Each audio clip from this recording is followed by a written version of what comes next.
చాలా సంతోషంగా ఉంది. ఒక పక్కన సంతోషంగా ఉంది, ఇంకొక పక్కన మా పైన ఉన్న వేధింపులు తగ్గిపోయాయని, అసలు తగ్గిపోవడం కాదు, లేదని అనుకోవాలి. నేను ఒక మాజీ మంత్రిగా 10 ఎన్నికల్లో కూడా పోటీ చేసి 8 గెలిసా, 80% రిజల్ట్ నాది. మాకు మీ అందరి సహకారంతోనే చేయగలిగాం. అది తెలుగుదేశం పార్టీకి సపోర్ట్ చేసాం. ఒక కార్యకర్తగా పనిచేసే అవకాశం మాకు లభించడము మా అదృష్టమని నేను భావిస్తూ ఉన్నాను. అయితే మనం అది మర్చిపోకూడదు ఏం చేస్తారని. అయితే కక్ష సాధింపు ఉండకూడదు. ఉదాహరణకి బహుశా ఏ మాజీ మంత్రి ప్రజాప్రతినిధి ఉండరు, ఒక మున్సిపాలిటీ వాళ్ళు పందులు వారి ఇంటికి పంపించడం, తోలించడం. ఎక్కడి నుంచి పందులు వస్తున్నాయని నేను చూస్తే నాకే ఆశ్చర్యం వేసింది. తర్వాత ఆ పందులు ఎక్కడి నుంచి వస్తున్నాయి చూసి దానికి అడ్డు మేము తగులుకున్నాం. ఒక సదర్న్ గేట్ ఉంది, ఆ గేట్ నుంచి పంపించేవారు. ఆ మనుషులు ఎవరంటే మున్సిపాలిటీకి సంబంధించిన విషయాలు. అయితే మా ఇంటికి పందులు పంపించారు కనుక మా అడ్వర్సరీస్ ఇంటికి పందులు పంపించండి అని నేను అన్నా. తప్పు అని ఖండిస్తూ ఉంటాం. మనము అన్నగారు మనకి నేర్పించింది ఏంటి? ప్రజల కోసం మనం పని చేయడం. అది మనం మర్చిపోకూడదని నేను మీకు అందరికీ జ్ఞాపకం చేయడానికి ప్రయత్నిస్తున్నాం. అయితే గడిచిన సంవత్సరము సంక్షేమం బాగానే ఉంది, అభివృద్ధి ప్రారంభించడం బాగానే ఉంది. అయితే మనకి గమ్మత్తైన ప్రతిపక్ష కనిపిస్తూ ఉంది ఈనాడు. మహిళల్ని దూషించే ప్రతిపక్షం, అసెంబ్లీకి రాకుండా ఉండడం ప్రతిపక్షం. అసలు ఏం చేస్తున్నారు, ఎందుకు చేస్తున్నారో అర్థం కాని పరిస్థితి ఇలా తయారైపోయింది. అయితే గాడిదల్ని గుర్రాలుగా పరిగెత్తమంటే జరిగే విషయాలు కావని మీకు తెలుసు, మాకు తెలుసు. అందుకోసం అది ఉంచేసి అలాగా మనం మాత్రం గాడిదల దగ్గర ప్రభావితం కాకుండా మన భవిష్యత్ మన చేతిలో ఉంచుకుని మనం ముందు వెళ్ళాలి. మన ఉత్తర కోస్తా జిల్లాలో చాలా అన్యాయానికి ఎదురైంది. అసలు 5 సంవత్సరాలు అభివృద్ధి కార్యక్రమాలు ఏమీ జరగలే. అంత ముందర అదితి గారు మా విజయనగరంలో 220 కిలోవాట్స్ సబ్ స్టేషన్ గురించి మాట్లాడారు. జిల్లా చూస్తే వారికి 5 సంవత్సరాలు చాలలేదట భోగాపురం గోడ కట్టడానికి, ఎయిర్పోర్ట్ కంప్లీట్ చేయడానికి. ఉత్తర కోస్తా జిల్లా సుజల స్రవంతి పూర్తిగా మర్చిపోయారు. అసలు పిల్లలకి బడి లేకుండా చేసిన దుర్మార్గం అనేది మేమందరూ అనుభవించాం. అలాంటి దుర్మార్గాన్ని మనం ప్రోత్సహించకూడదని, వారి ఏదో దుర్మార్గం చేశారని మనం ఆ తావు తొక్కకూడదని మా కార్యకర్తల నాయకులకి మేము విజ్ఞప్తి చేస్తూ ఉన్నాం. అన్నగారు తెలుగుదేశం పార్టీని స్థాపించారంటే తెలుగు వాళ్ళ కోసం, ప్రజల కోసం, భారతీయుల కోసం.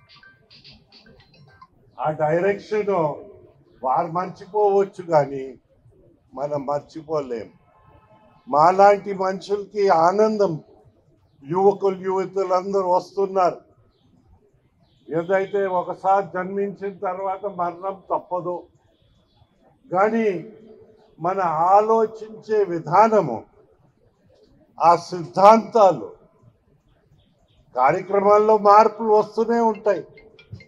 అన్నగారు వచ్చేటప్పుడు ఆనాడు మేము గ్రామాలకు వెళ్తే, బాబు గంజి పోయండి మీ పుణ్యం ఉంటుందని.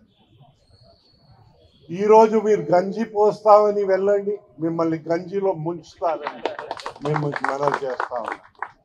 మార్పు వచ్చేసింది. ఎలాంటి మార్పులు అంటే ఒక విధంగా ఆనందంగా ఉంది. ఈరోజు మన స్కూల్ బడిలో ఉన్న పిల్లలకి సన్న బియ్యం అంతుందయ్యా.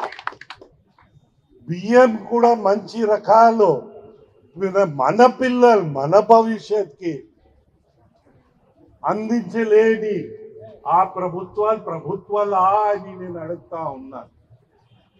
అయితే ప్రజాస్వామ్యంలో మనకందరికీ బాధ్యత ఉంటుంది. మన బాధ్యతని మర్చిపోయి మనం ఎవరో వస్తారో మేము అందరూ బాగు చేస్తాము. నేను చెప్పాను కదా, గాడిదకి ఓటు వేసి గుర్రమలా పడగెత్తమంటే దాన్ని ఆశిస్తే అయ్యేదా అని మనం అందరం గ్రహించాలి. సత్యాల్ని గ్రహించితే మన పూర్వీకులు చేసిన విషయాలు మనకు గుర్తు వస్తాయి. మన ఉదాహరణకి మన స్వతంత్రం వచ్చేటప్పుడు, స్వతంత్రం ముందర మన విజయనగరం ఊరికి అప్పల్ కొండయ్యమ్మ గారు వచ్చి మంచినీళ్ళు అందించారు చంపావతి నది నుంచి మనకి. తెలుగుదేశం పార్టీ వచ్చిన తర్వాత, నారా చంద్రబాబు నాయుడు గారు వచ్చిన తర్వాత గోస్తాని నది నుంచి, ముషిరిపల్లి అని పేరు మీరు చాలా మంది వినే ఉంటారు, నీళ్లు అందించారు. తర్వాత మళ్ళీ ఆంధ్రప్రదేశ్లో మనము నాగావళి నది నుంచి తోటపల్లి రెగ్యులేటర్ ద్వారా, గడిగడ్డ రిజర్వాయర్ ద్వారా చంపావతిలో నీళ్లు పోయించి మన విజయనగరానికి తీసుకొస్తే మనం అందరూ ఊహించలేదు. మన ప్రజాప్రతినిధులే దానికి అడ్డు వచ్చారని విషయం. అలాంటి మనుషులు మీ దగ్గర వచ్చి మాకు సపోర్ట్ చేయండి ఏం మొహం పెట్టి వస్తారని. అయితే వారు ఎందుకు వస్తారు?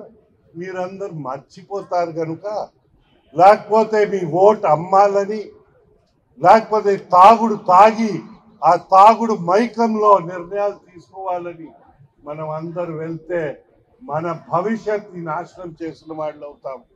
అన్నగారి సిద్ధాంతాల్ని మనం ముందు తీసుకెళ్ళడం అవ్వదని విషయము మీకు అందరికీ మనం చేస్తూ ఉంటాం. ఎంతవరకు వెళ్ళిపోయిందంటే, ఇక్కడ ఈ చెట్లు ఉన్నాయి, ఈ నీళ్ళు మనం కూర్చోగలుగుతున్నాం. 1,60,000 హెక్టర్ల అటవీని ఈ జగన్ వాళ్ళు వచ్చి నాశనం చేశారే, ధ్వంసం చేశారే, కోసేసారే 5 సంవత్సరాల్లో. భారతదేశంలో ఏ ఒక రాష్ట్రం ఉంది ట్రీ కవర్ పోయిన రాష్ట్రం అంటే ఆంధ్రప్రదేశ్. సిగ్గులేని ప్రజాప్రతినిధులు వచ్చారు కనుక ఇది సాధ్యమైందని, వెన్నెక్కొక్క లేని అధికారులు ఉన్నారు కనుక ఇది సాధ్యమైందని, మనం అందరినీ బ్రేవ్గా ఉన్నవాడు, ధైర్యంతో ఉన్నవాడు. అన్నగారు మనకు అనేవారు, పౌరుషాన్ని పెంచమనేవారు. పౌరుషం ఎప్పుడు విలువలతో ఉంటుంది. మూర్ఖత్వానికి తల ఉండదు, తోక ఉండదు. జగన్ అలాగే ఉంటుంది, వైఎస్ఆర్ కాంగ్రెస్ అలాగే ఉంటుందని విషయం మనం మర్చిపోకూడదు. మనం మంచి విషయాల్ని ప్రోత్సహించాలి. మన భవిష్యత్తు, మన పిల్లల భవిష్యత్తు. ఈనాడు మన పిల్లలు వచ్చి కేక్ కట్ చేసి ఆనందిస్తే వారు మన భవిష్యత్ పౌరు. మనం వారిని గౌరవించకుండా, వారి భవిష్యత్ గురించి ఆలోచించకుండా ఉండి, మనం స్వతంత్ర దేశం అని అనుకుని ఎక్కడ పగితే అక్కడ దోపిడీలు, రాజకీయం ఎంతవరకు వెళ్ళిపోయిందంటే, అధికారంలో ఉంటే మంత్రులు వచ్చి రాళ్ళు విసురుతారట ప్రతిపక్ష నాయకుడి పైన, ప్రతిపక్షకి వెళ్ళిపోతే ఆడవాళ్ళ పైన రాళ్ళు విసురుతారు. కానీ ఆ రాళ్ళు విసరడం అనేది అది మంచి సంస్కృతి కాదని విషయము. అయితే ఆలోచించలేని వాళ్ళకి ఏమంటాం, వారికి ఎక్కడ ఉంచాలో అక్కడ ఉంచుకుంటే ఆ పిల్లల భవిష్యత్తు పాడవకుండా ఉంటుందని మీకు అందరికీ మనవి చేస్తూ, అయితే మంచిని గ్రహించాలి, చెడ్డని కూడా గ్రహించాలి, కక్ష మాత్రం ఎక్కడ తీసుకోకూడదని విషయము. మనం ఆ విధంగా వెళ్తే మన తెలుగుదేశం పార్టీ అన్నగారు స్థాపించిన తెలుగుదేశం పార్టీ ఇంకా ఎన్ని తరాలున్నా ఎన్ని మార్పులు వచ్చినా మనకి ఆ సిద్ధాంతాలు భావి తరాల్లో ఇంకా ముందు తీసుకెళ్ళగలుగుతారని, ఆ విధంగా మనం అందరు కలిసికట్టుగా పని చేయాలని మీకు అందరికీ తెలియలేని విషయం కాదు, నేను పిలుపు ఇవ్వడం కాదు.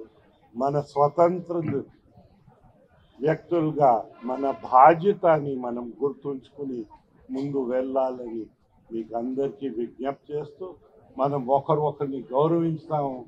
తెలుగు వాళ్ళ కోసం జన్మించిన ఈ రాజకీయ వ్యవస్థ ప్రోత్సహించి నాయకులకి గుండాలకి తేడా ఉందని ప్రపంచంలో అంతా మనం ఆ తేడాని చూపించాలని అందరికీ విజ్ఞప్తి చేస్తూ అందరికీ నమస్కరిస్తూ.